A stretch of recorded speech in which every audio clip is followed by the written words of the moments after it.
Praise the lord. ఈరోజు దేవుని వాగ్దానము, యెహోవా నీవు శిక్షించువాడు, నీ ధర్మశాస్త్రమును బట్టి నీవు బోధించువాడు ధన్యుడు. కీర్తనల గ్రంథము 94వ అధ్యాయము 12వ వచనము.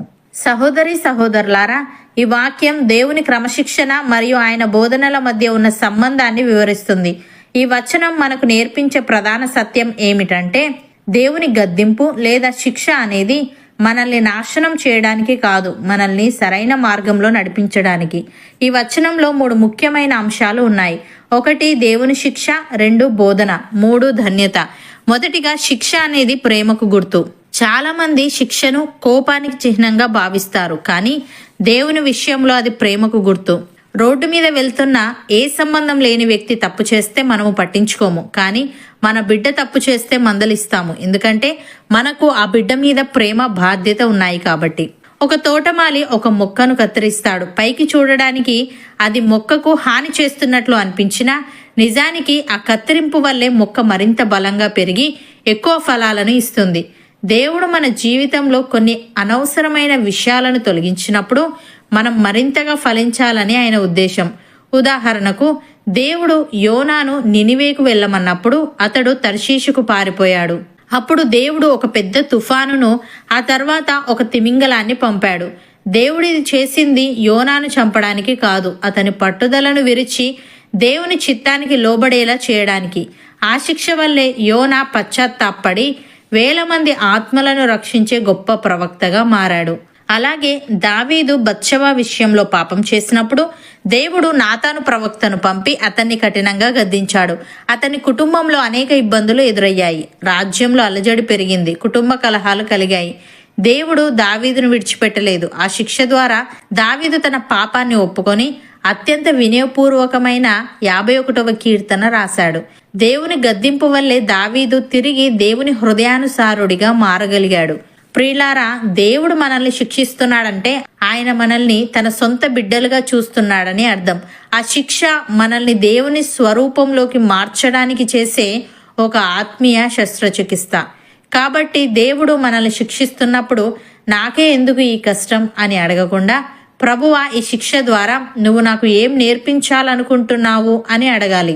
యెహోవా శిక్షించువాడు ధన్యుడు అన్నట్టుగా ఆ ధన్యతను పొందుకోవాలంటే ఆయన గద్దింపును వినయంతో స్వీకరించి ఆయన వాక్యానికి విధేయులం అవ్వాలి.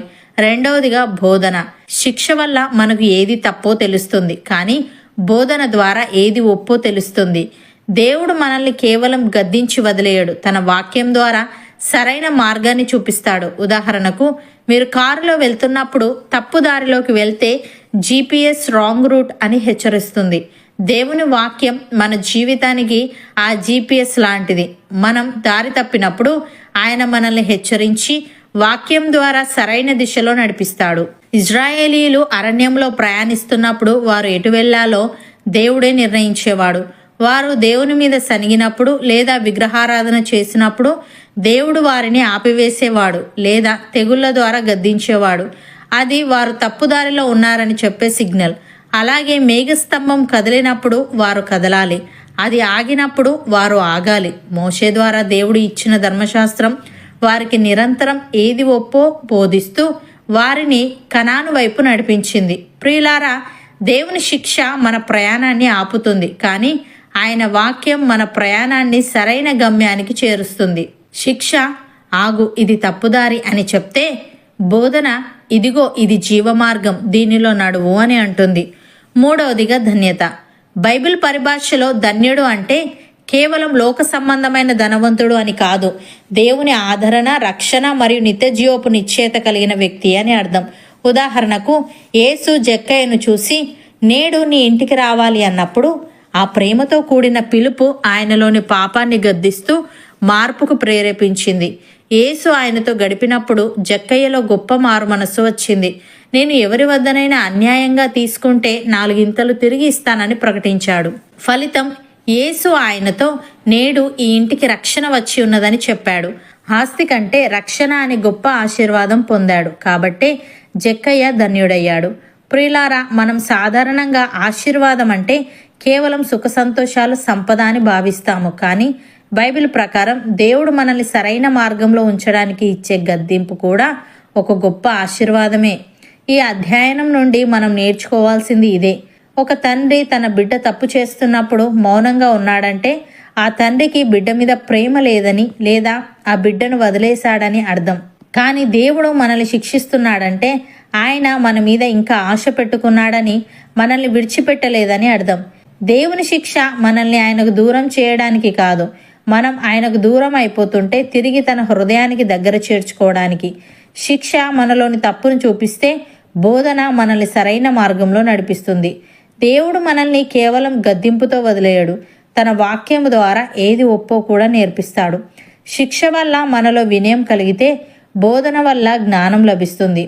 ఈ రెండు కలిసినప్పుడే ఒక సామాన్యమైన వ్యక్తి దేవునికి ఇష్టమైన వ్యక్తిగా మరియు ధన్యునిగా మారతాడు. అవును అన్నవారు నాతో పాటు ప్రార్థనలో ఏకీభవించండి. పరిశుద్ధుడా, ప్రేమగల తండ్రి, నీవు శిక్షించువాడు, నీ ధర్మశాస్త్రమును బట్టి నీవు బోధించువాడు ధన్యుడని. నీ గద్దింపు లేదా శిక్ష అనేది మమ్మల్ని నాశనం చేయడానికి కాదు గాని మమ్మల్ని సరైన మార్గంలో నడిపించడానికేనని నీవు మా జీవితంలో కొన్ని అనవసరమైన విషయాలను తొలగించినప్పుడు మేము మరింతగా ఫలించాలనేదే నీ ఉద్దేశమని తెలియజేశావు. తండ్రి, నీకు స్తుతులు.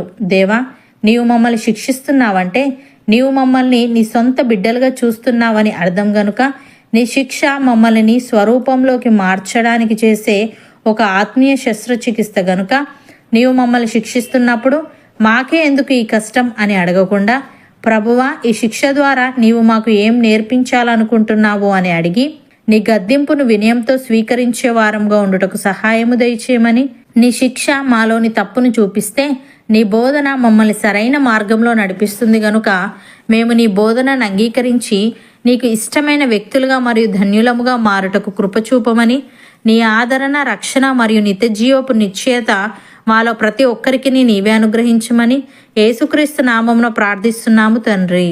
ఆమెన్.